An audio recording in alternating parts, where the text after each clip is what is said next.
ഹരേ കൃഷ്ണ. സർവം ശ്രീ രാധാകൃഷ്ണാർപ്പണമസ്തു. ജയ് ശ്രീ രാധേ രാധേ. കണ്ണൻ്റെ സൂര്യയിലേക്ക് എല്ലാവർക്കും സ്വാഗതം കേട്ടോ. ഇന്ന് ഞാനിപ്പോൾ വരാൻ ഉണ്ടായ കാരണം എന്ന് വെച്ച് കഴിഞ്ഞാൽ, എനിക്ക് ഭഗവാൻ മറക്കാനാവാത്തൊരു നമ്മുടെ സാക്ഷാൽ ഗുരുവായൂരപ്പൻ മറക്കാനാവാത്ത ഒരു അനുഭവം എനിക്ക് ഈ കഴിഞ്ഞ 2026 മാർച്ച് 4-5 ദിവസങ്ങളായിട്ട് എനിക്ക് തന്നു. ആ അനുഭവം നിങ്ങളുമായിട്ട് ഷെയർ ചെയ്യാൻ വേണ്ടിയിട്ടാണ് കേട്ടോ ഞാനിപ്പോൾ ഈ വീഡിയോ ആയിട്ട് വന്നിരിക്കുന്നത്. അനുഭവം വേറൊന്നുമല്ല, ഇവിടെ ഞങ്ങളുടെ വീടിൻ്റെ അടുത്ത് തന്നെ ഒരു ക്ഷേത്രത്തിൽ, ശ്രീധർമ്മശാസ്ത്ര ക്ഷേത്രത്തിൽ ഉത്സവമുണ്ട്. അത് ഞങ്ങളുടെ ഈ ഭാഗത്തെ ദേശീയ ഉത്സവമായിട്ടാണ് ഞങ്ങൾ കൊണ്ടാടുന്നത്. അപ്പം ആ ഉത്സവത്തിന് പോകാൻ വേണ്ടിയിട്ട് ഞങ്ങൾ വീട്ടിൽ നിന്ന് എല്ലാവരും പോവും. ഇവിടെ നിന്ന് ഈ നാട്ടിൽ നിന്ന് കെട്ടിച്ചു വിട്ട പെൺമക്കൾ തിരിച്ച് ഫാമിലിയായിട്ട് വന്ന് വളരെ ആഘോഷമായിട്ട് കൊണ്ടാടുന്നൊരു ഉത്സവമാണ്, ദേശീയ ഉത്സവമാണ്. അപ്പോൾ അങ്ങനെ ഉത്സവത്തിന് പോകാൻ വേണ്ടിയിട്ട് ഞാനും ഹസ്ബൻഡും മോളും പിന്നെ വീട്ടിൽ നിന്ന് ബാക്കി എല്ലാ ബന്ധുക്കളും റെഡിയായി. ഞങ്ങൾ 3 പേരുമായിട്ട് ഞങ്ങൾ പോയി. അവർ സെപ്പറേറ്റ് വന്നു. അങ്ങനെ എല്ലാവരും ഒത്തൊരുമിച്ച് ഞങ്ങൾ അമ്പലത്തിൽ കൂടി. അങ്ങനെ എല്ലായിടത്തും ഒരുപാട് സാധനങ്ങൾ, കളിപ്പാട്ടങ്ങൾ, ഒരുപാട് സാധനങ്ങളൊക്കെ ഉണ്ട് കേട്ടോ. ആനപ്പൂരമുണ്ടായിരുന്നു, 7 ആനയ്ക്ക് പൂരമുണ്ടായിരുന്നു. അപ്പോൾ അങ്ങനെ ഇതെല്ലാം കണ്ട് അപ്പോൾ സൈഡിൽ കൂടെ ഇങ്ങനെ നടന്ന് പോകുന്ന സമയത്ത് അവിടെ കൃഷ്ണൻ്റെ വിഗ്രഹങ്ങൾ വിൽക്കാനായിട്ടൊരു ബംഗാളി പയ്യൻ നിൽപ്പുണ്ടായിരുന്നു. അപ്പോൾ അങ്ങോട്ടും ഇങ്ങോട്ടും പോകുമ്പോഴും എൻ്റെ കണ്ണ് ഭഗവാന്റെ വിഗ്രഹത്തിലേക്ക് തന്നെയാണ് പോയിക്കൊണ്ടിരുന്നത്. അപ്പോൾ എനിക്ക് ഭയങ്കര ആഗ്രഹമായിരുന്നു ഭഗവാന്റെ ഏതെങ്കിലും ഒരു വിഗ്രഹം വാങ്ങിക്കണം എന്ന് എനിക്ക് ഭയങ്കര ആഗ്രഹം ഉണ്ടായിരുന്നു. പക്ഷെ അത് നമുക്ക് വെക്കാനുള്ളൊരു സൗകര്യം ഇല്ലാത്തത് കൊണ്ട് ഞാൻ മനസ്സിലിങ്ങനെ അടക്കി വെച്ചേക്കായിരുന്നു ആ ഒരു ആഗ്രഹം. പക്ഷേ അന്നത്തെ ദിവസം ഞങ്ങൾ തിരിച്ചു പോരാനായിട്ട് ഒരു റൗണ്ട് കഴിഞ്ഞിട്ട് രാത്രി 9:30ക്ക് ബാലയുണ്ട്. അപ്പോൾ അത് കാണാൻ പോവും. പിന്നെ വെളുപ്പിന് 4 മണിക്ക് പൂരം കഴിഞ്ഞിട്ട്, വെളുപ്പിനത്തെ എഴുന്നള്ളിപ്പ് കഴിഞ്ഞിട്ട് വെടിക്കെട്ടുണ്ട്. 4 മണിക്ക്, വെളുപ്പിന് 4 മണിക്ക് വെടിക്കെട്ടുണ്ട്. അതുകൂടി കണ്ടു കഴിഞ്ഞിട്ടേ എല്ലാവരും തിരിച്ചു പോവുള്ളൂ. അപ്പോൾ അങ്ങനെയാണ് അവിടുത്തെ വിശേഷം. അപ്പോൾ ഇതെല്ലാം ഞങ്ങൾ ഒരു റൗണ്ട് അടിച്ചിട്ട് വീട്ടിലേക്ക് തിരിച്ചു പോന്ന് ഒരു 10 മണിയൊക്കെ കഴിഞ്ഞപ്പോൾ ഞങ്ങൾ വീണ്ടും അമ്പലത്തിലേക്ക് പോയി. അപ്പോൾ ബാല അവിടെ തുടങ്ങി. ഞങ്ങൾ കറക്റ്റ് 9:30ക്ക് തന്നെ അവിടെ അമ്പലത്തിൽ തുടങ്ങും. അപ്പോൾ ബാല അവിടെ തുടങ്ങി ഒരു അരമണിക്കൂറിന് ശേഷമാണ് ഞങ്ങളവിടെ എത്തിയത്. അങ്ങനെ ആ പോകുന്ന പോക്കിൽ വിഗ്രഹം ഒരെണ്ണം നോക്കി കഴിഞ്ഞപ്പോൾ എനിക്കിഷ്ടപ്പെട്ടതല്ല എൻ്റെ കുഞ്ഞിന് ഇഷ്ടപ്പെട്ടെ. അപ്പോൾ അവളൊരു വിഗ്രഹം എടുത്തിട്ട്, ഒരു മുരളീധര വിഗ്രഹം എടുത്തിട്ട്, ഒരു golden, full golden colour, black ഷെയ്ഡും ബ്ലാക്കും ഗോൾഡനും കൂടിയിട്ടുള്ളൊരു കളറായിരുന്നു. അപ്പോൾ അത് എൻ്റെ മോൾക്ക് ഇഷ്ടപ്പെട്ടു. 5 വയസ്സാണ് എൻ്റെ മോൾക്ക് കേട്ടോ. അപ്പോൾ അവൾക്ക് ഇഷ്ടപ്പെട്ടു. അമ്മേ, ഈ കണ്ണനാണ് നമ്മുടെ കൂടെ വരാൻ പോകുന്ന കണ്ണൻ എന്ന് പറഞ്ഞു. അപ്പോൾ പിന്നെ ഞാൻ എൻ്റെ ഇഷ്ടം നോക്കിയില്ല, മോൾക്ക് ഇഷ്ടപ്പെട്ടതല്ലേ നമുക്ക് വാങ്ങിക്കാം അങ്ങനെ പറഞ്ഞിട്ട് അങ്ങനെ വാങ്ങിച്ച് ഞങ്ങൾ ഒരു കവറിലാക്കി നേരെ ഞങ്ങൾ ബാലെ കാണാനായിട്ട് പോയി. അപ്പം മൂത്ത ചേട്ടനും ചേട്ടത്തിയും കുട്ടികളും അവിടെ ഉണ്ടായിരുന്നു. അപ്പോൾ അവരുടെ അടുത്ത് ഞങ്ങൾ പോയിരുന്നു. അങ്ങനെ ബാലെ കാണാനായിട്ട് ഞങ്ങൾ മണ്ണിലാണ് ഇരിക്കുക. പാടം നികത്തിയിട്ട് ആ ഒരു ഇവിടെയാണ്, മണ്ണിലാണ് എല്ലാവരും തുണിയൊക്കെ വിരിച്ച്, ന്യൂസ് പേപ്പറൊക്കെ വിരിച്ചിട്ടാണ് അവിടെ ഇരിക്കുക. അപ്പോൾ അതുപോലെ ഞങ്ങളും ഇരുന്ന് അങ്ങനെ കാല് നീട്ടി വെച്ച് ഞാൻ ആ കവറ് സൈഡിൽ തന്നെ വെച്ചു. കുറച്ച് നേരം കഴിഞ്ഞപ്പോൾ വിഗ്രഹം എടുത്ത് നോക്കിയപ്പോൾ ഭഗവാന്റെ കഴുത്തിൽ നിന്ന് ഇങ്ങനെ ഭഗവാന്റെ കഴുത്തിൽ നിന്ന് അത് വിഗ്രഹം വേർപെട്ട് 2ആയിട്ടിരിക്കുക. എനിക്കത് കണ്ടിട്ട് എന്താ പറയണ്ടേ, എനിക്ക് ഭയങ്കര സങ്കടമായി. എൻ്റെ കൃഷ്ണ, ഇനി ഈ വിഗ്രഹം ഞാൻ വാങ്ങിച്ചത് ഭഗവാൻ ഇഷ്ടപ്പെട്ടില്ലേ? എന്താണ് കൃഷ്ണ, ഞാൻ ആഗ്രഹിച്ച് വാങ്ങിച്ചതല്ലേ? എന്നൊക്കെ പറഞ്ഞിട്ട് ഞാനിങ്ങനെ ഭയങ്കരമായിട്ട് വിഷമിച്ചു. എനിക്ക് ഭയങ്കരമായിട്ട് സങ്കടം വന്നു. എൻ്റെ മോൾക്കും ഭയങ്കര സങ്കടം വന്നു. ഇപ്പോൾ മോളാണെങ്കിൽ ആ കൃഷ്ണൻ്റെ തലഭാഗം ഇങ്ങനെ ഒടിഞ്ഞതെടുത്ത് നെഞ്ചോട് ചേർത്ത് പിടിച്ചിട്ട് ഇങ്ങനെ ഇങ്ങനെ ആ മുഖത്ത് നോക്കിയിട്ട് അവിടെ കളിപ്പിച്ചുകൊണ്ടിരിക്കുകയായിരുന്നു.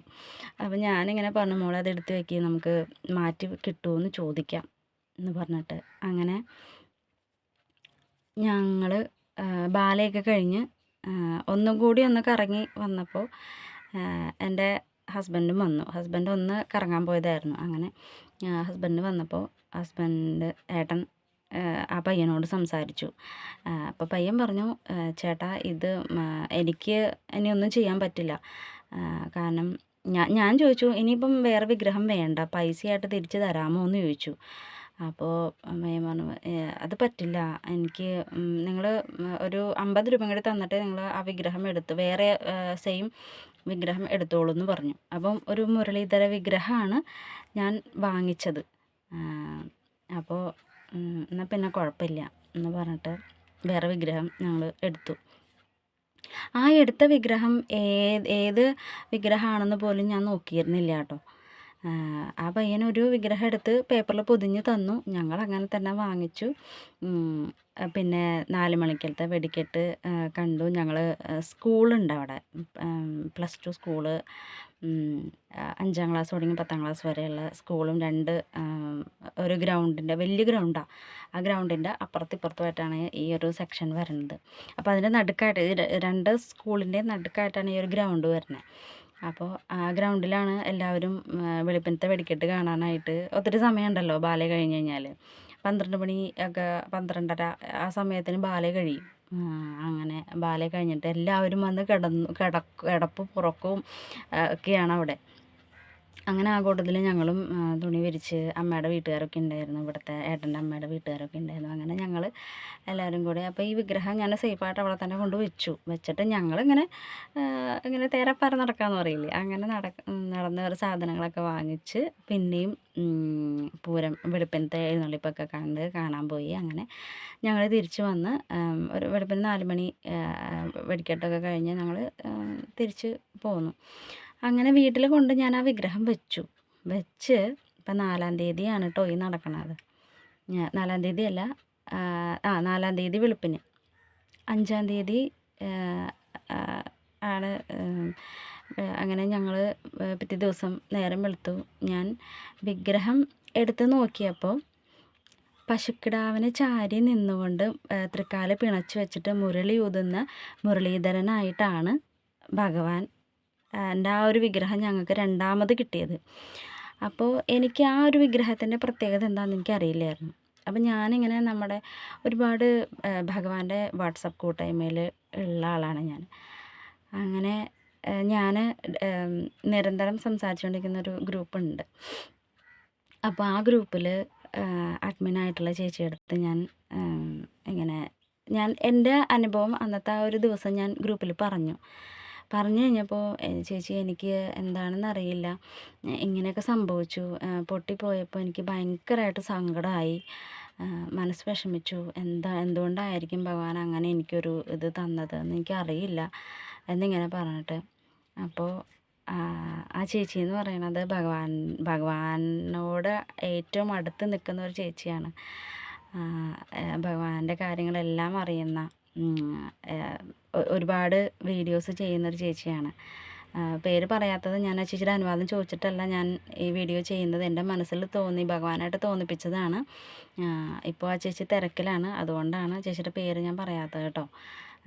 അപ്പോൾ അങ്ങനെ എന്നോട് ആ ചേച്ചി പറഞ്ഞ കാര്യം എന്ന് പറയണത്, സൂര്യയുടെ കർമ്മഫലങ്ങളെല്ലാം കഴിഞ്ഞു, ഭഗവാൻ അത്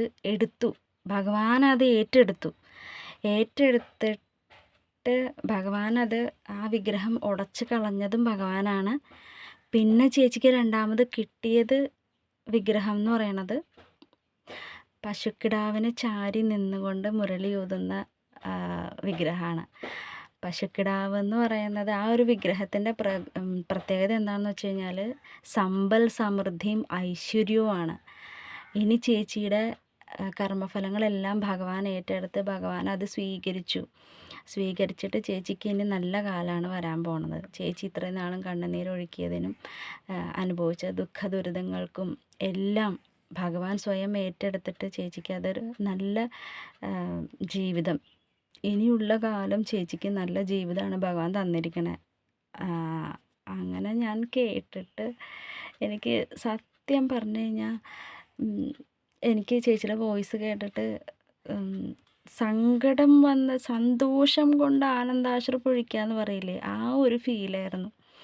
സന്തോഷത്തിൻ്റെ ആ ഒരു ആനന്ദാശ്രു എന്ന് പറയുന്നത് ഇന്നലത്തെ ദിവസം മുഴുവനും ഞാൻ ഭഗവാനോട് നന്ദി പറഞ്ഞ് കണ്ണുനീരൊഴുക്കിയ ആ ഒരു നിമിഷമായിരുന്നു അത്.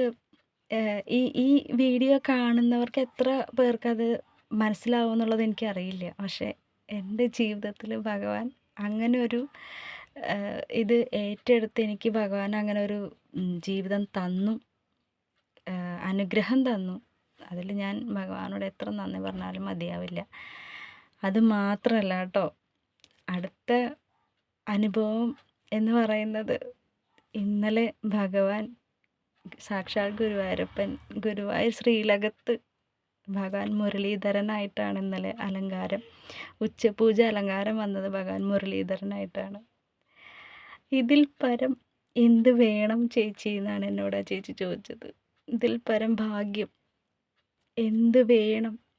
ഗ്രൂപ്പിലെല്ലാവരും അത് കണ്ട് എനിക്ക് ഒത്തിരി ആശംസകൾ തന്നൊരു ദിവസമാണ്. എനിക്കെൻ്റെ ജീവിതത്തിൽ മറക്കാൻ പറ്റാത്തൊരു അനുഭവം തന്നൊരു ദിവസമാണ്.